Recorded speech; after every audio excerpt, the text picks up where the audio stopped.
feels like a test that I fail, so depressed when I can't seem to get out. But something deep inside won't let me quit. I swear that I'm inspired by all this shit.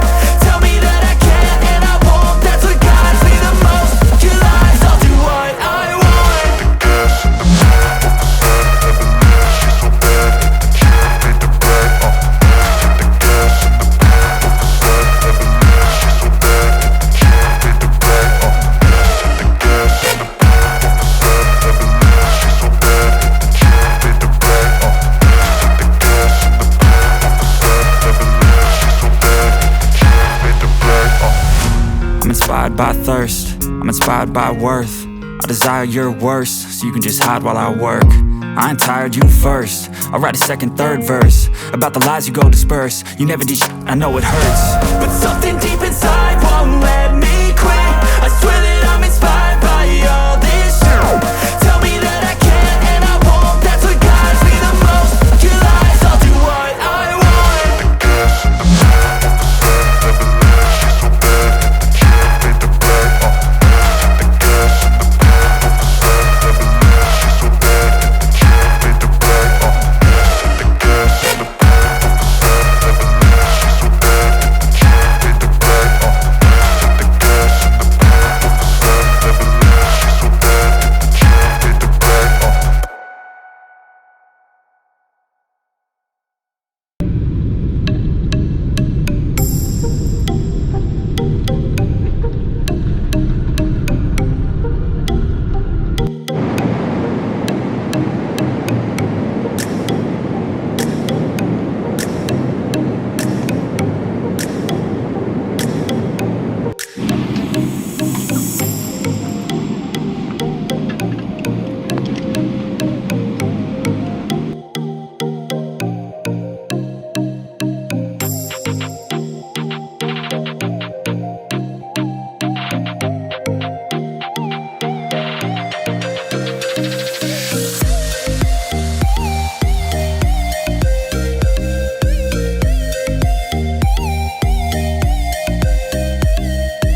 Welcome to La Jolla. La Jolla is a hilly seaside neighborhood within the city of San Diego, California, United States, occupying 7 miles or 11 kilometers of curving coastline along the Pacific Ocean. The population reported in the 2010 census was 46,781. La Jolla is surrounded on 3 sides by ocean bluffs and beaches and is located 12 miles or 19 kilometers north of downtown San Diego and 45 miles or 72 kilometers south of the Orange County line. The climate is mild with an average daily temperature of 70.5 Fahrenheit or 21.4 Celsius.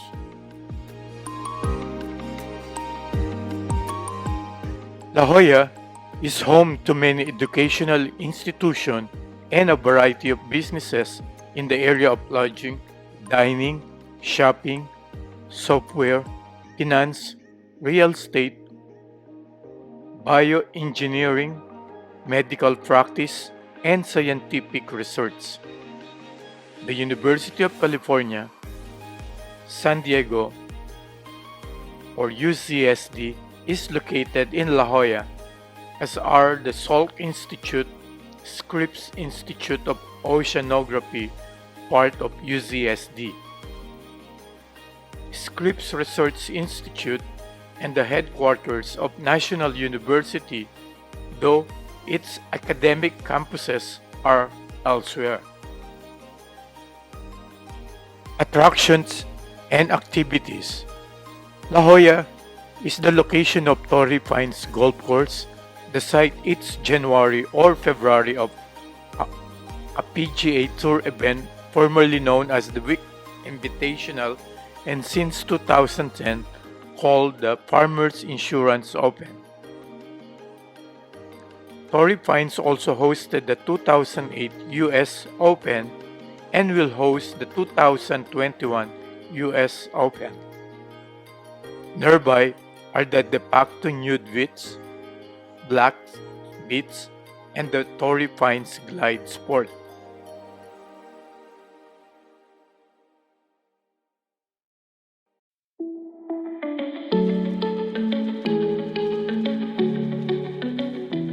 Downtown La Jolla is noted for jewelry stores, boutiques, upmarket restaurants, and hotels. Prospect Street and Gerald Avenue are also shopping and dining districts.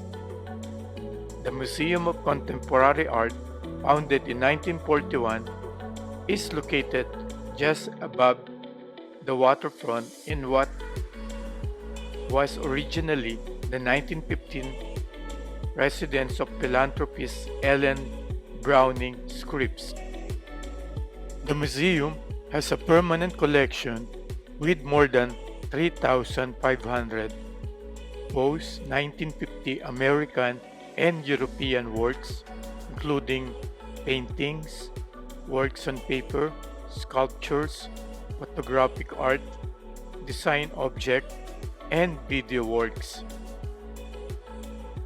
The museum was renamed Museum of Contemporary Art San Diego in 1990 to recognize its regional significance. Beaches and ocean access include Windesy Beach, La Jolla Shores, La Jolla Cove, and Children's Pool Beach. For many years, La Jolla has been the host of a rough water swim at La Jolla Cove. In 2011, the La Jolla Community Foundation commissioned various artists to contribute to the scenery of the town through various murals. Some of the artists that are featured in the series are John Baldessari, Julian Ophi, and Kim McConnell. There are 11 murals in the series, all of which will be on display for 2 years.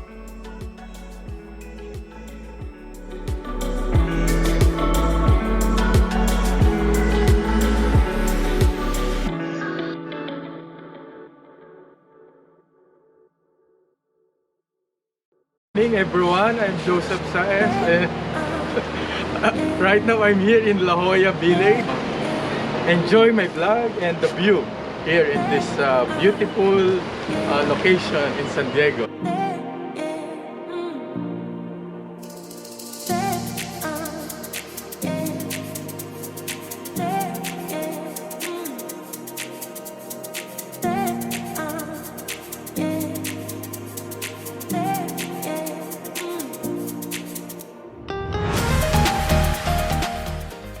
History.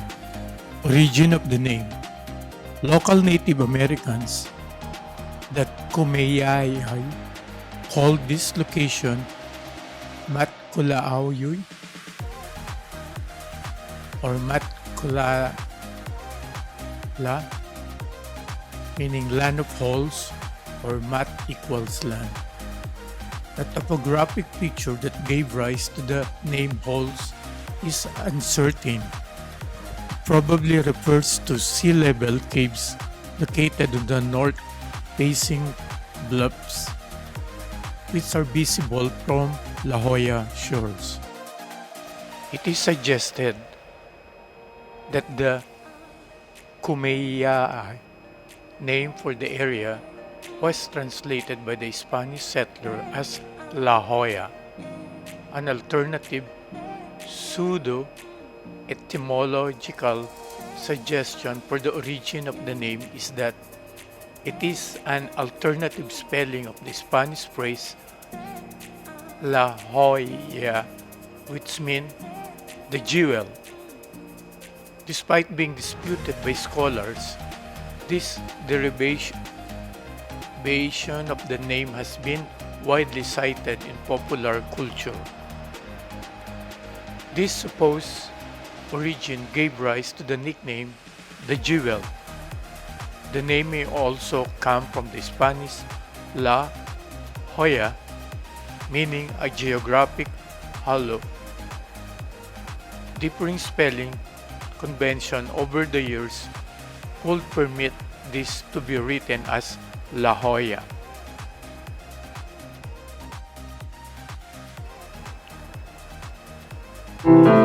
Sa gabi, maliwanag, ako'y naghihintay sa aking magandang dilag. Namamanglaw ang puso ko at ang diwa ko'y lagi nang nangangarap. Malasim mo giliw ang saksi ng aking pagmamahal. Bituing nagniningning kislap ng talat liwanag ng buwan. Kung siyang nagsasabi ng pag-ibig ko'y sadyang araw gabi ang panaginip ko'y ikaw. Magbuhat ng ikaw ay aking inibig. Ako ay natutong gumawa ng awit. Pati ng puso ko'y dati matahimik. Ngayon'y dumadalas ang tibok ng aking dibdib.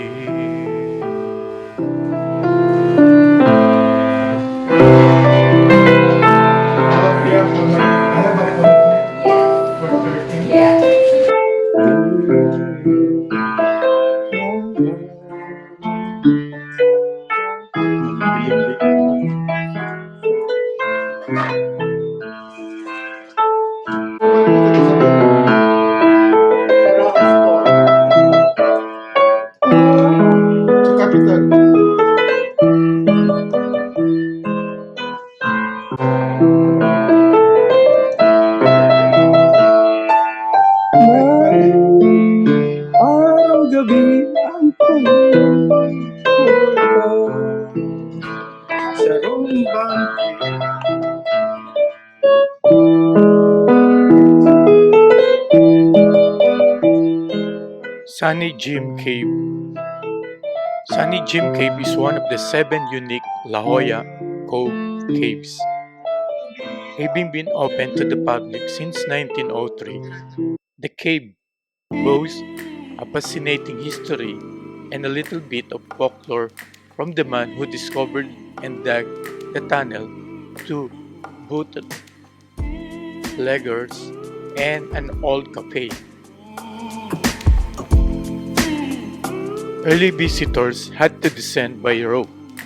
The tunnel down to the cave was completed by the end of 1903, but the 145 steps down weren't built until several years later. Early visitors were forced to descend dark tunnel by a rope and not much else, making it a somewhat treacherous tourist attraction.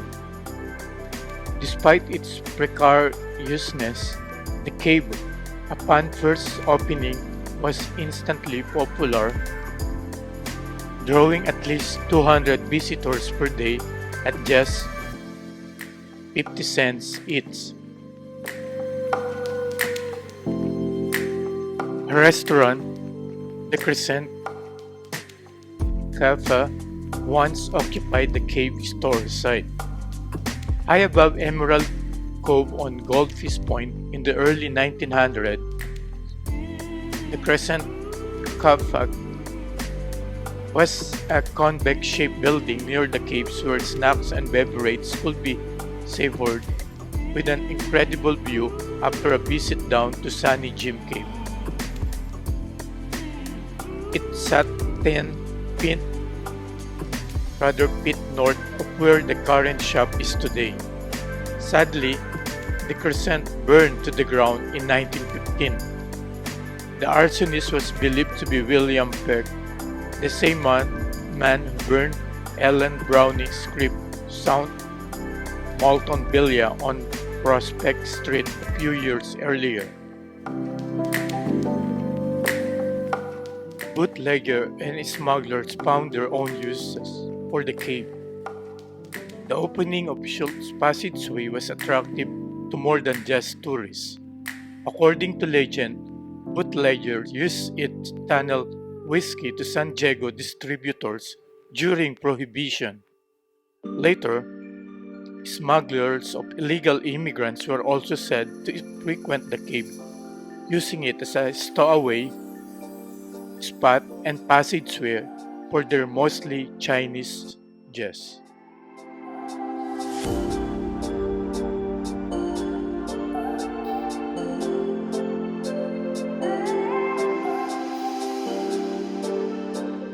It took nearly 2 years to dig the tunnel to the cave.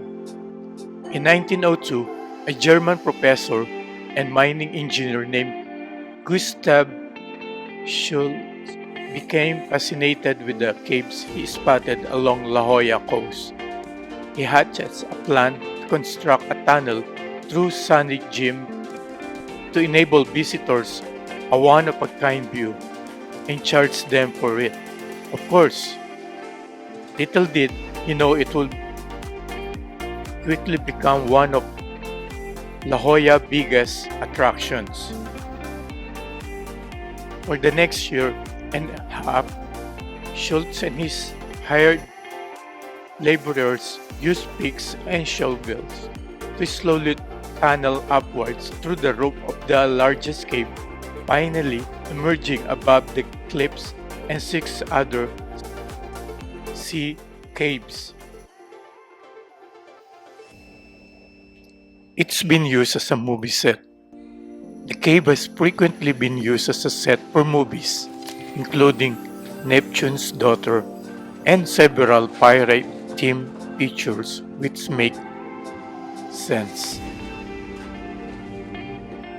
It was supposedly named by the man who created Wizard of Oz. According to one legend, L. Frank Baum named the cave after a cartoon character that appeared on boxes of a British breakfast cereal called Four Sweet Flakes in the early 1900s. since the cave opening resembled the shape of Sunny Jim's head. This is the most widely accepted theory. However, there are a couple of the other rumors circulating about its origins, much like the uncertainty of La Jolla's own name. A man filed a petition a year before Schultz dig to his own tunnel and was denied. Thomas Diamond owned property along Cave Street, and he too saw what potential, mostly financial, the sea caves that had. He petitioned on November 3, 1902 to run a tunnel starting on his property at a 30-degree angle to the caves and another tunnel running under Cave Street that would connect all the caves. He stated that he intended to construct steps or a tramway leading from the surface of his property to the caves. Sounds familiar. The two apparently even had some difficulty with each other and it got physical. The incident resulted in the arrest of Diamond on the charge of battery. While he was out on his $10 bill, Professor Schultz took it upon himself to begin tunneling into the caves at La Jolla from his property. Mr. Diamond petitioned to tunnel from the street was denied. This tunnel was dug out by two Chinese laborers hired by the German artist, mining engineer, and entrepreneur Gustav Schutz in 1902. It leads from the cave store, Schutz's original residence, down through the sandstone cliffs of La Jolla Cove and into Sunny Jim's Sea Cave.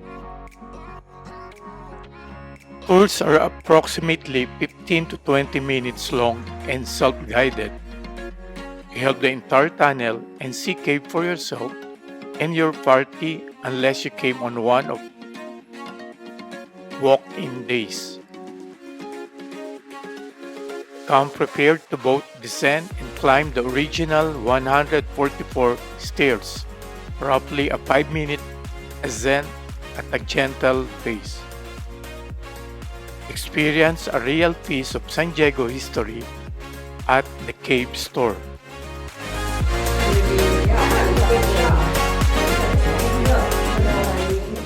Inside this souvenir shop awaits the entrance to the only sea cave accessible by land.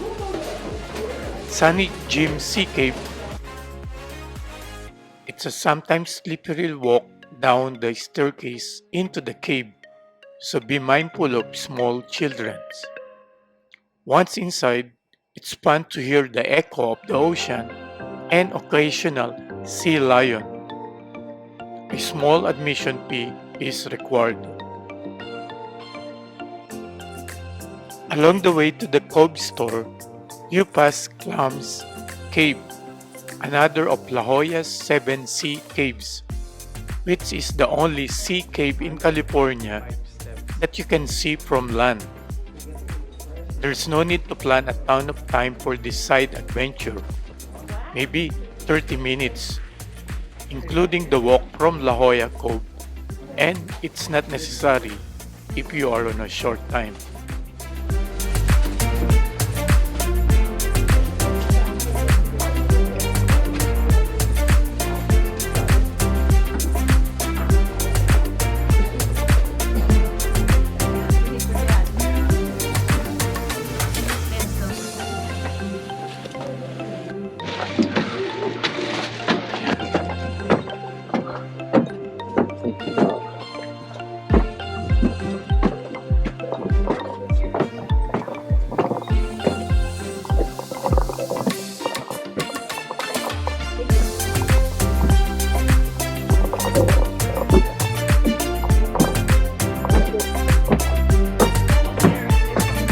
145.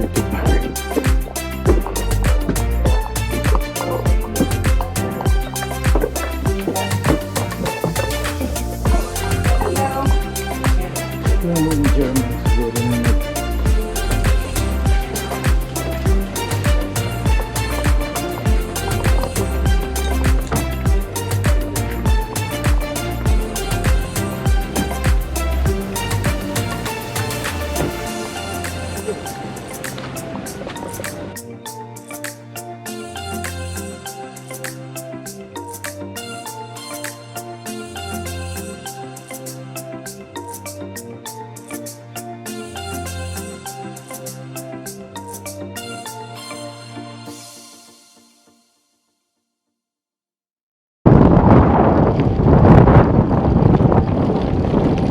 Hello everyone, welcome to Mount Soledad Park here in La Jolla, San Diego, California.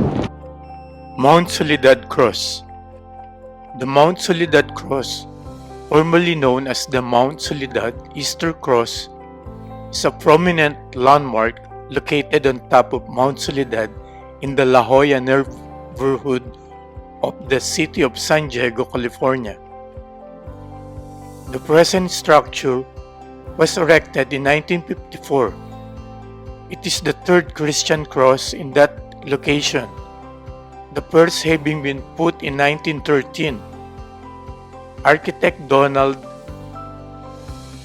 Campbell designed the present cross in pre-stressed concrete.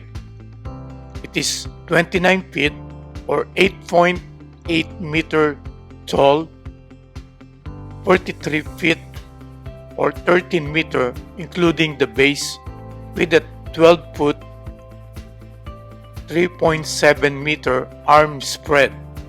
It is the centerpiece of the Mount Soledad National Veterans Memorial.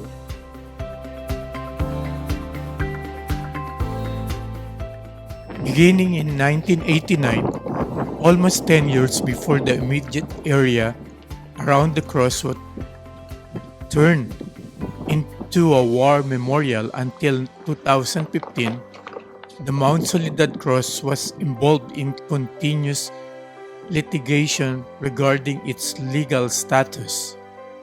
The cross opponents won court decision showing that it is illegal to display a religious symbol such as a Christian cross on public land, as it demonstrates preference to a specific religion and though violate the principle of separation of church and state under the First Amendment of the U.S. Constitution and the No Preference Clause of the California Constitution. Judges sided with plaintiffs on multiple occasions and ruled that the cross is illegal and had to be removed or sold to the highest bidder. The vendors of the cross explored several options for preserving the cross. In 1998, the city of San Diego sold the cross and the land it stands on to the non-profit Mount Soledad Memorial Association, and the cross was transformed into being the centerpiece of a newly erected Korean War memorial. The land under the cross was eventually transferred to the federal government. In 2011, a federal appeals court found the cross unconstitutional, and in 2012, the Supreme Court declined to hear an appeal, returning the issue to federal court. In 2013 of December, a federal judge ordered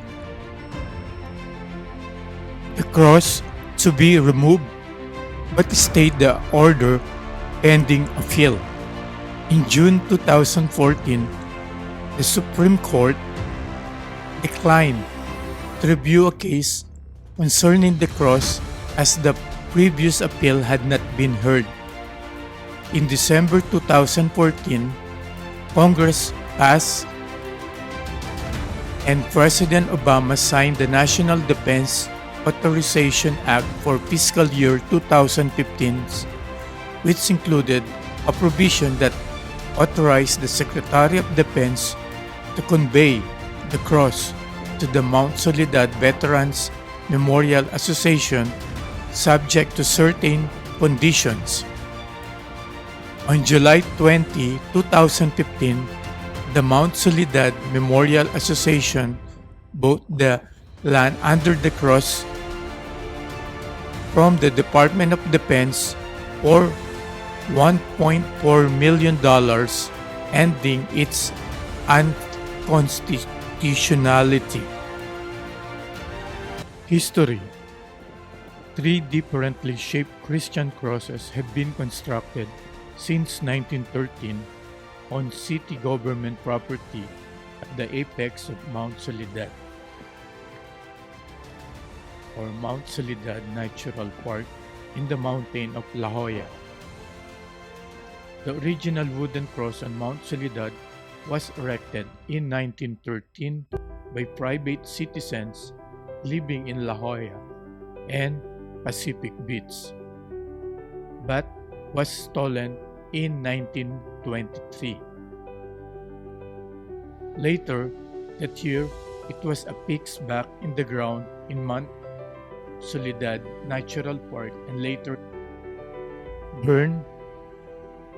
The second cross was erected in 1934 by a private group of Protestant Christians from La Jolla and Pacific Beach. This sturdy stucco over wood frame cross was blown down by blustery winds in 1952. A windstorm damaged one of the side bars in 1955 and the concrete structure had to be repaired. The present cross, 29 feet or 9 meter tall on top of a 14-foot or 4-meter tall step platform, was installed in 1954. It was initially called the Mount Soledad Easter Cross, and Easter services were held there every Sunday for 40 years. The word Easter was dropped in the 1980s. It is now known as the Mount Soledad National Veterans Memorial. Beside the cross, the memorial includes 6 walls with granite plaques depicting veterans, military units, or groups.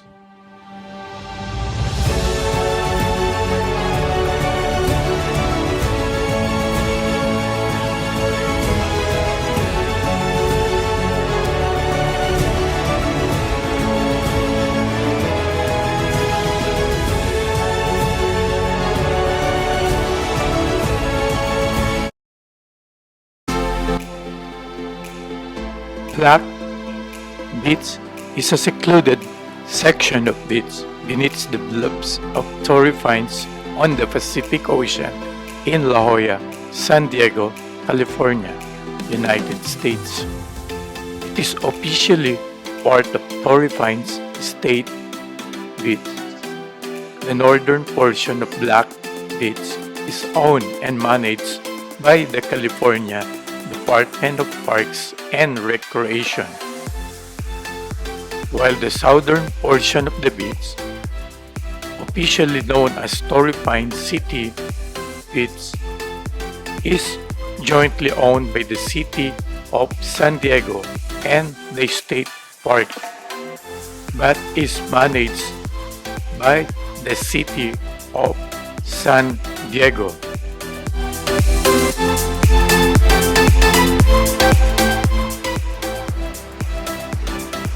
Black Beach was named for the Black family who had the horse runs overlooking the beach.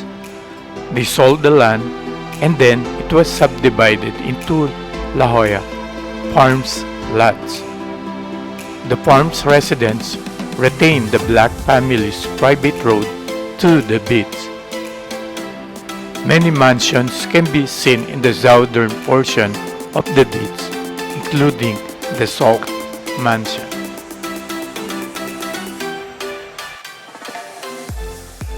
There is a funicular that goes all the way down from a mansion on the cliff to the beach on a structure known by locals as the Mushroom House.